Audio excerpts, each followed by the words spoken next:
6 ways to let go of someone you have been tied or attached to. Do you find yourself thinking about someone constantly, even when you are no longer together? Are you so attached to them that you cannot seem to move on no matter how hard you try? Have you been looking for means to get them off your mind? The truth is, relationships involve emotions, and bonds formed over a while cannot be easily broken no matter the circumstances. Based on personality and a whole lot of other factors, people respond differently to separation. While it's easy for some to walk away and move on, others find themselves holding on, unable to let go. If you find yourself in the latter category, here are a few tips to help you. Number 1. Ask God for help.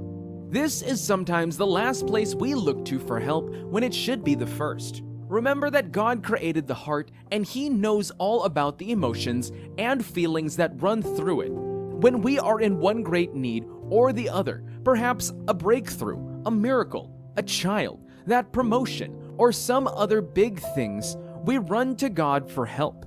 We fail to realize that He is also interested in the little things that affect our lives. He is interested in our relationship and is concerned about the state of your heart. When you have been hurt and are broken, He feels your pain and longs to comfort you. That is, if you will let Him. And when you need to move on and get over a person, He is also there, ready to assist you and help you get there.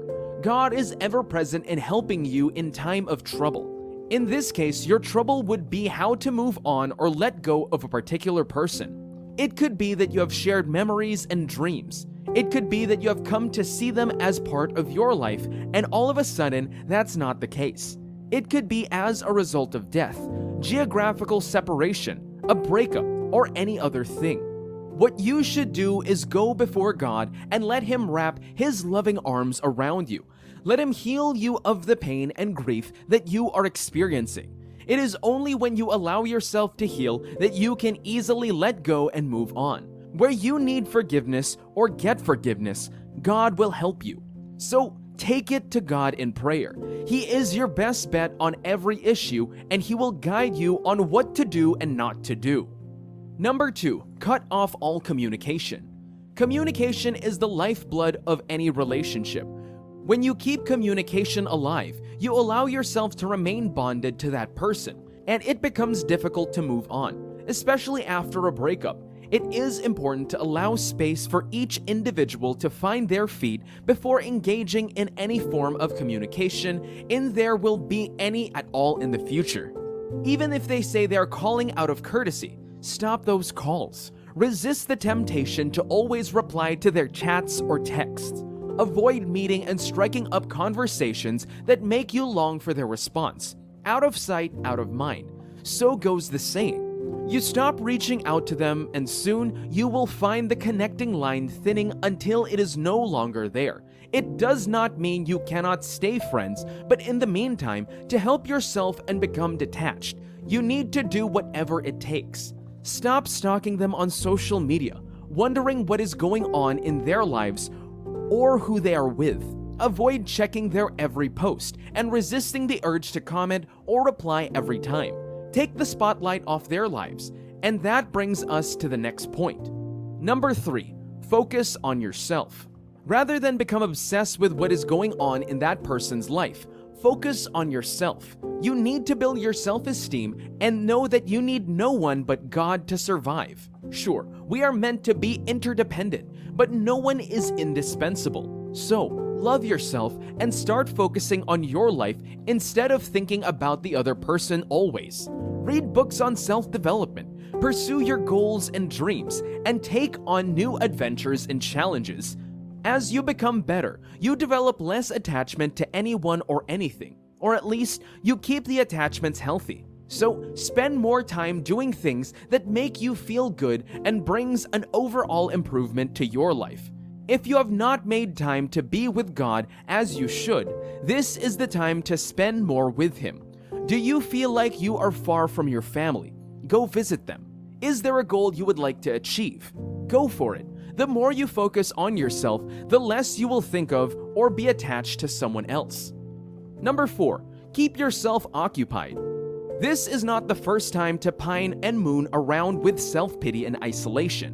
When you become too attached to a person, it is because you have allowed them in your thoughts over time, and so it becomes difficult to let go of them. Just like habits that can be learned and unlearned, you can also learn to think less about a person and maybe after some time, grow less attached to them. What you need to do is keep yourself occupied with other things. Do not give them a chance in your thoughts. Get busy with your life. Serve God more.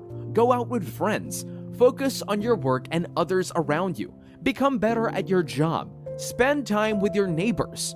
Do not give them a chance to rule your heart. Whatever you nurture is what will germinate and survive. When you think about them, wondering about your time together and how you wish things had turned out, you are only building your attachment to that person. You are letting them grow in your heart and thoughts, and it is just a matter of time before they begin to affect your life. When you become occupied with other things, you do not have time to tend to those feelings anymore, and sooner than later, the feelings will die a natural death. The solution is not to deny or pretend that you are not attached to them. No, the way to resolve this issue is to let other things take their place and watch yourself move on. Remember that an idle mind is the devil's workshop. In this case, it is the medium of growth for those feelings and attachment that you need to let go of. The moment you fill your thoughts and your life with something else, those things will lose their hold on you. Number 5. Avoid things that bring up memories. When you want to move on from a previous relationship or someone with whom you find yourself getting attached to when there is no future in sight, you should cut off all forms of connections, both past and present. Connection in the present means communicating with them, chatting, having real conversations, meeting up, and all that. Connection with the past means living out memories and visiting things and places you have been before together. You need to cut all of these. This is important for your mental and psychological health. You need to stop visiting places you know they will be or places you have visited together when you know it brings up memories of them, making you wish or long for their presence. If they have some of their properties at your place, it will be wise to ask them to come get it or take it over to them. For some people, just a scent, a t-shirt, a gown, or a movie is enough to bring up memories, and memories are strong reminders. They make the person alive and real to us even when they are not present. The goal is not to wipe out their memories completely, but rather to manage them until you reach a point where it does not affect you so much. Even if you have to stay away from that coffee shop, avoid watching a particular movie, leave that favorite spot for some time. Just do it. It will help you become less attached and make it easier to let go. Number 6, do not be scared to love again. You might have been hurt so badly the first time and are afraid to go out there again, afraid to put your heart on the line. But maybe that is exactly the solution to letting go. Go out there and live life as you should. Be free, be open, laugh again. Go out on picnics with family and friends. You just might meet your Prince Charming or your Golden Lady on one of those outings. And when you do, they will take your mind off that person. It will be a whole new experience and the perfect solution for letting go. So, do not be scared to get out there, but avoid the mistake you made previously. This time, let God guide your steps, and while you allow yourself to fall, make God the center of your love. Apart from the assurance that you get in your relationship with God at the center, you can always be sure that you can come out whole of any relationship when you make Him a priority. So get back in the game, make friends, live your life, spend time with people you love, and do not shy away from relationships. It might be the final key to your healing and detachment from all that person you have become so attached to. And when you find someone who loves you truly, cherishes you, and values you, you will gradually begin to forget the other person. What better salve can you get to heal faster?